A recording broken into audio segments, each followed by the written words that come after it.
Amados hermanos, feliz día del Señor. Hoy tomaremos un pasaje del Antiguo Testamento de las Escrituras, del libro de Isaías, y trataremos ese relato histórico de traerlo a nuestro tiempo y encontrar lecciones en él que puedan sernos útiles para nuestra vida. Isaías fue un hombre de Dios que ejerció tarea profética durante un largo tiempo, alrededor de medio siglo. Su profecía desde Judá la ejerció alrededor del año 700 a.C. En el libro que escribió hay varios capítulos en los cuales encontramos salmos, plegarias que van llenas de alabanza.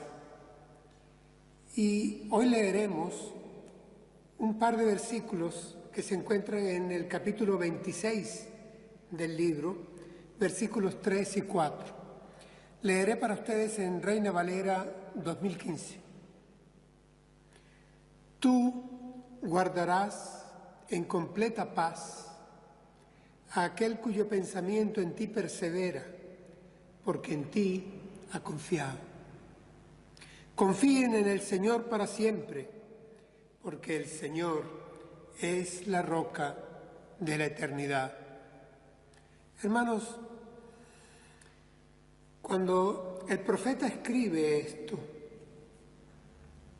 se acerca para el pueblo de Dios, para el pueblo de Israel, un tiempo de dificultad, donde habrá de experimentar las desgracias propias de las guerras, habrá de experimentar el destierro, la opresión, la esclavitud, porque se habrán de levantar dos imperios, el de Asiria primero y luego el de Babilonia. Así que el profeta tiene que predicar, anunciar al pueblo de Dios, en el nombre de Dios, que vienen tiempos difíciles. Y sin embargo, encontramos en su texto que hay también alabanza, hay declaración de soberanía para el Dios de Israel. Porque es que Isaías también anuncia que después de ese tiempo de dificultad extrema que durará muchos, muchos años, Dios vencerá, el Señor vencerá, y los imperios de Asiria y de Babilonia, inclusive Egipto a más larga distancia, habrían de pasar. Hay quienes han visto en todo este trabajo de Isaías la victoria anunciada del Dios de Israel contra la maldad organizada, el mundo rebelde que estos imperios representaron. Una maldad en términos políticos, económicos, bélicos, sociales. Y sobre ello el señorío de Dios, del Yahvé, del Dios de Israel, del Dios de Abraham, de Isaac y de Jacob, sobre la historia. El señorío de Dios sobre el devenir de la humanidad, sobre el destino de los hombres y sobre el destino de su pueblo.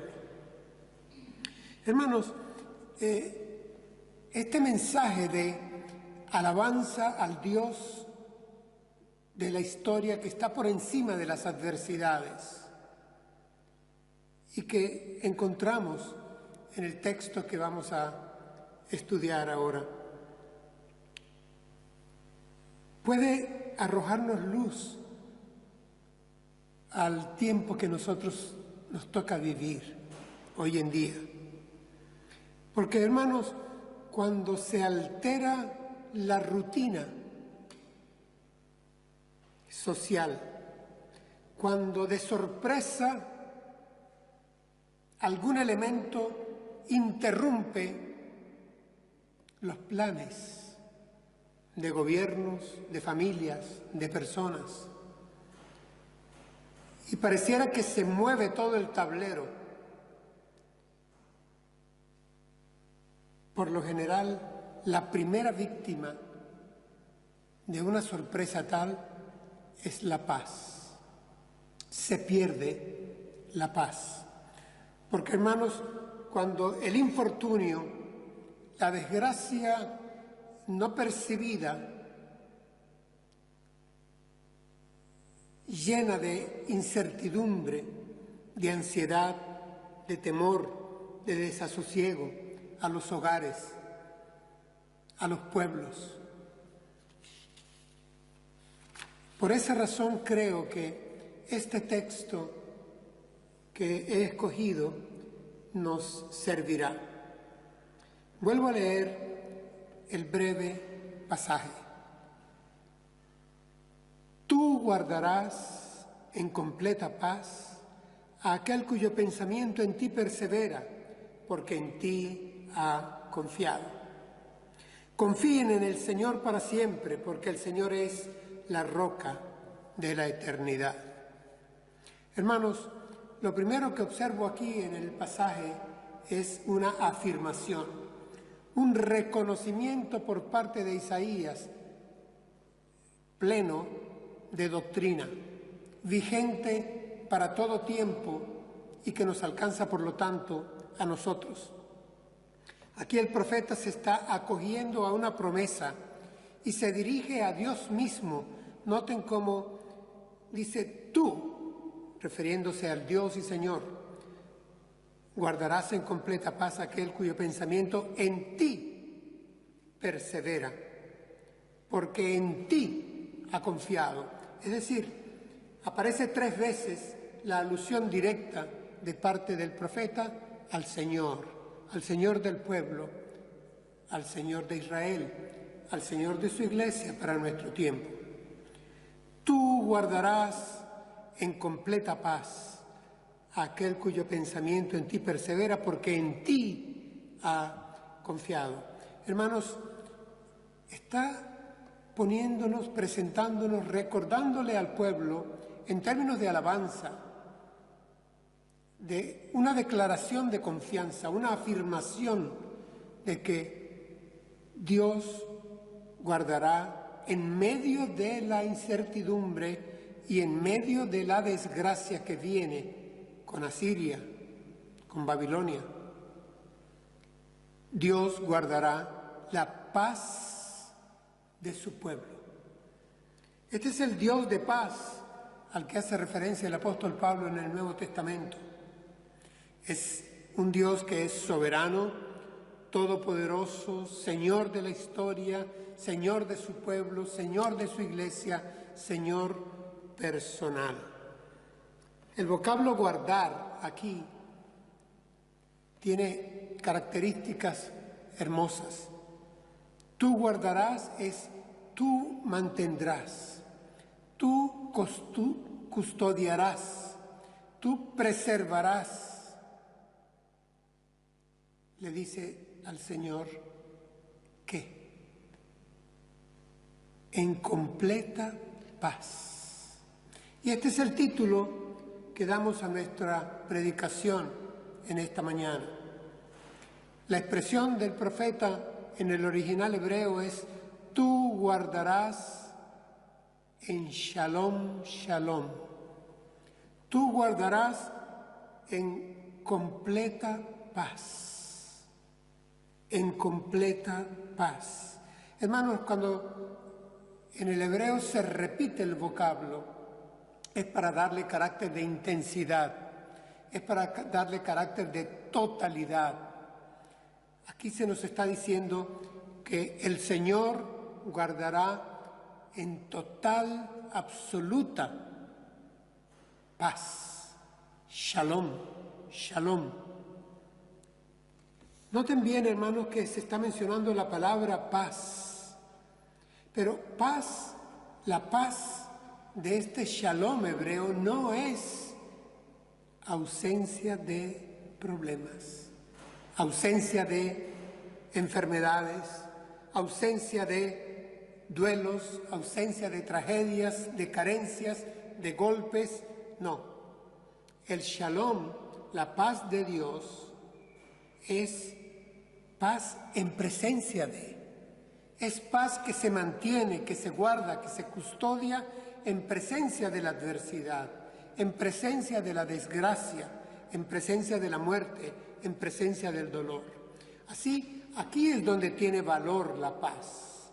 La paz no tiene valor cuando hay benevolencia total alrededor. La paz tiene valor cuando se mantiene serena y completa en presencia de las dificultades, de la adversidad y de la hostilidad. Y la afirmación, la declaración doctrinal que hace Isaías acá es que el Señor nuestro Dios guardará en completa paz, frente a Siria, frente a Caldea, realidades históricas que habrían de venir. Es decir, completa paz a pesar de Asiria y Babilonia, a pesar de las desgracias que observamos y las que habremos de observar. Noten bien, hermanos, que aquí no dice, tú guardarás en completa salud, en completa prosperidad, en completo éxito, en completa comodidad. Esto no es lo que afirma. Aquí no hay una cobertura de indemnidad. Aquí no hay una cobertura de inmunidad. Aquí se nos habla es de que habrá paz, completa paz en medio de la adversidad que viene, la de Asiria y Babilonia. Hermanos, yo quisiera hacer 3 advertencias para que tengamos claro el shalom de Dios, la paz de Dios. No es una paz que se debe a la ignorancia. Es decir, no es una paz que se deba a la evasión, no es una paz que se deba a la negación, a ponernos gringolas, a cerrar los ojos, a no querer oír, a ausentarnos de las noticias. No, hermanos, es una paz consciente. La paz de Dios, el shalom, esa paz es una paz consciente, es una paz informada, es una paz que conoce de los números, de las estadísticas, de las líneas de tendencia, es una paz que conoce la realidad, es una paz que sabe del peligro que hay alrededor.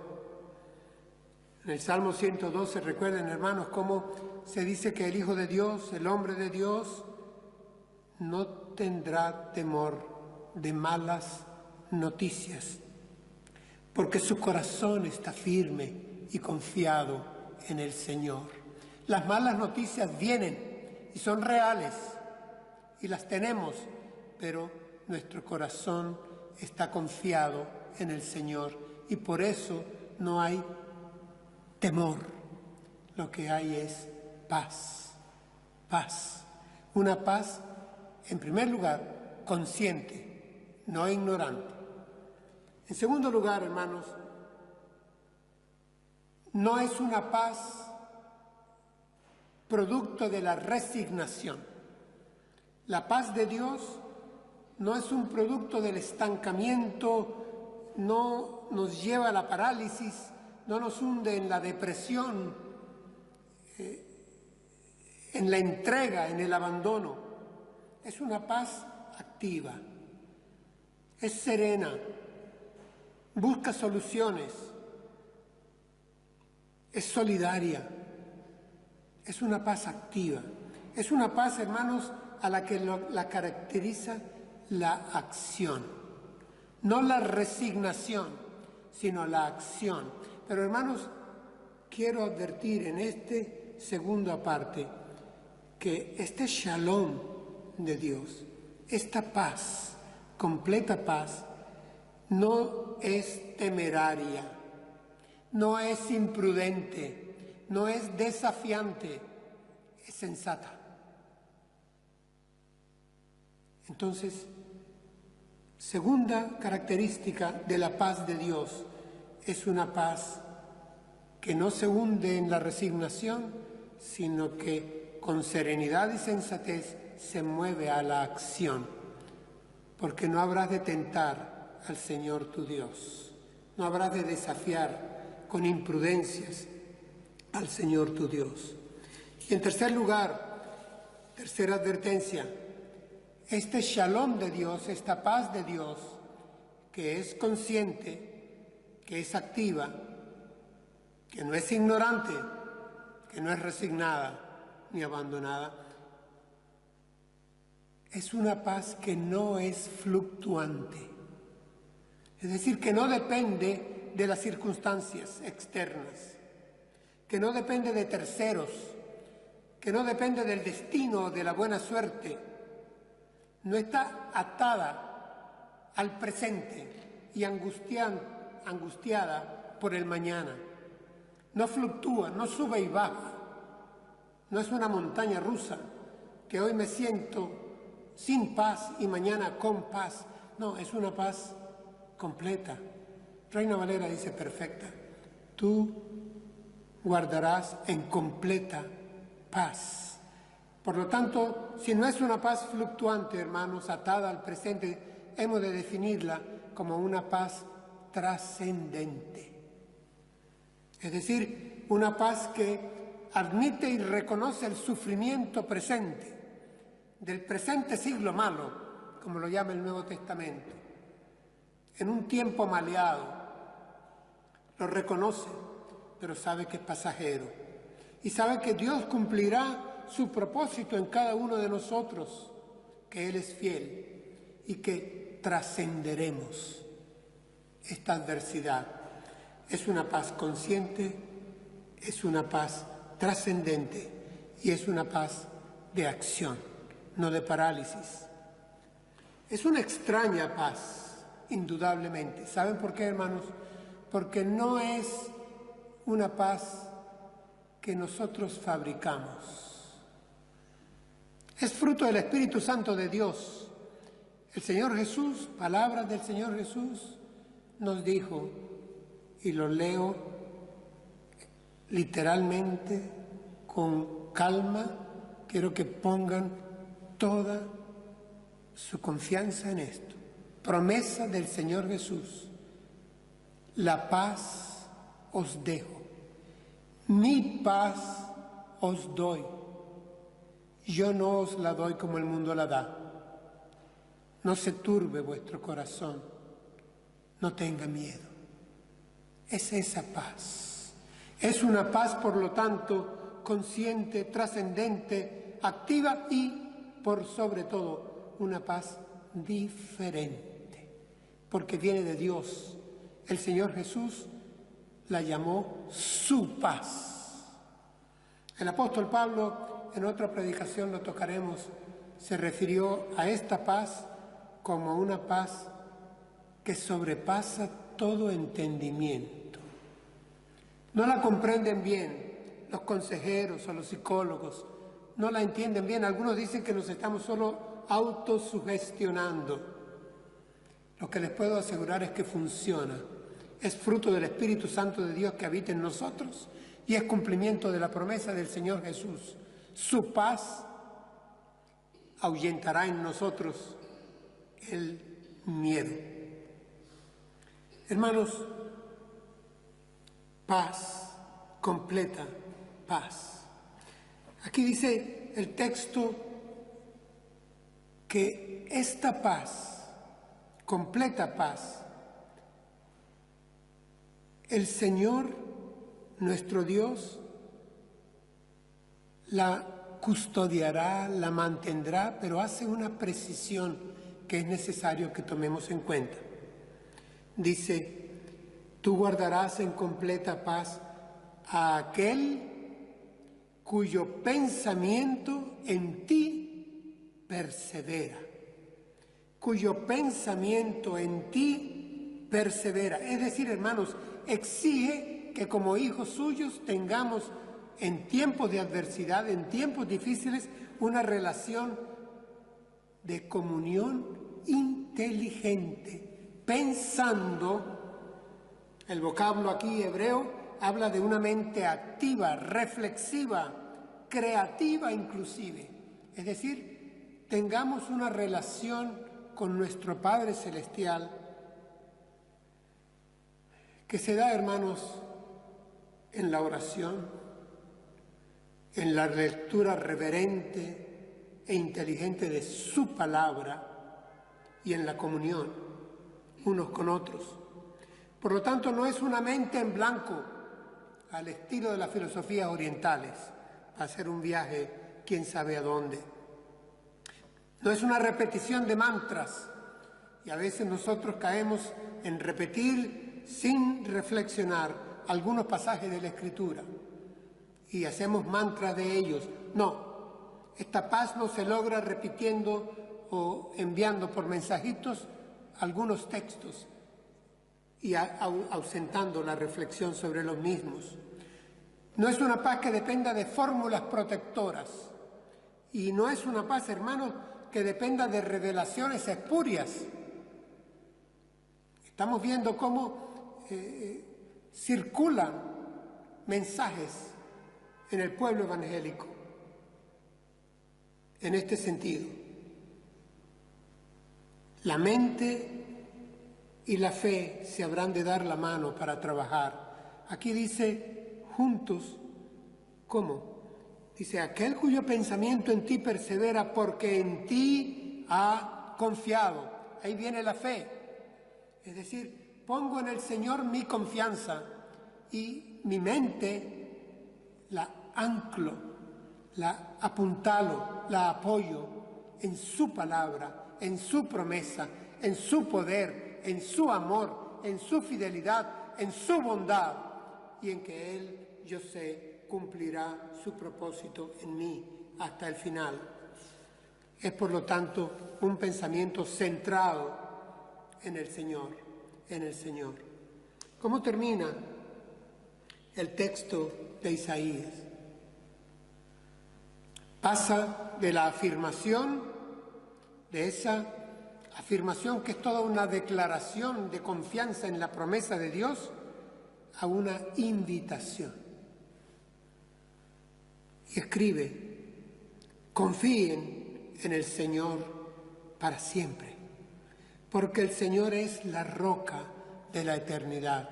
Noten, hermanos, aquí en la invitación hay una repetición de que es el elemento tiempo.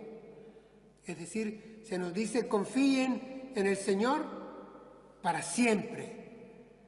Y luego se ratifica y se sella, porque el Señor es la roca de la eternidad. Es decir, hermanos, el elemento tiempo no afecta la protección, la completa paz del Señor. No caduca, no tiene fecha de caducidad. El Dios del pasado, de nuestros antepasados, el Dios del pueblo de Israel, el Dios de la iglesia del primer siglo y de la iglesia patrística y de la iglesia en los siglos posteriores y el Dios de la iglesia de hoy en día, de sus hijos, es el mismo Dios, ayer, hoy y por los siglos. Aquí afirma, en esta invitación, cuál es la razón por la cual Él no varía. Dice, porque Él es. Es una cuestión propia de la naturaleza misma de Dios. Dios es, hermanos queridos, Dios es la roca de la eternidad. La roca, el vocablo hebreo es sor, y aquí quiere decir refugio, estable, fortaleza, fuente de certeza, castillo, ciudadela, es la idea que está planteada por el profeta Isaías. Ya desde antes lo leemos en un escrito mosaico, Él es la roca, refiriéndose a Yahvé.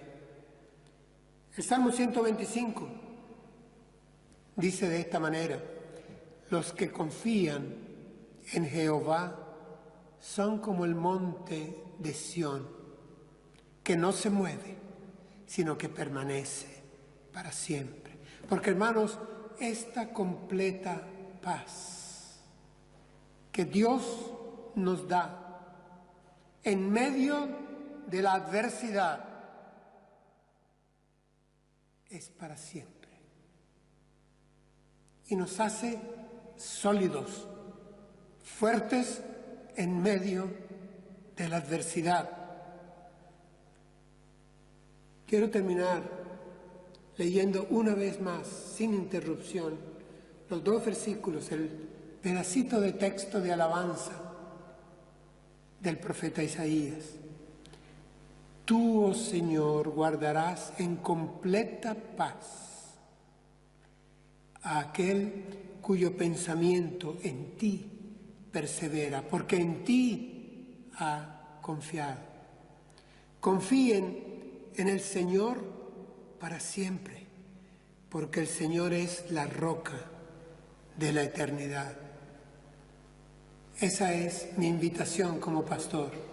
Hermanos, confiemos en el Señor para siempre, porque el Señor es la roca de la eternidad y Él guardará nuestros pensamientos, nuestros sentimientos en completa paz, en completa paz. Que esa paz nos llene en estos días especiales que nos toca vivir. Oremos al Señor y démosle gracias.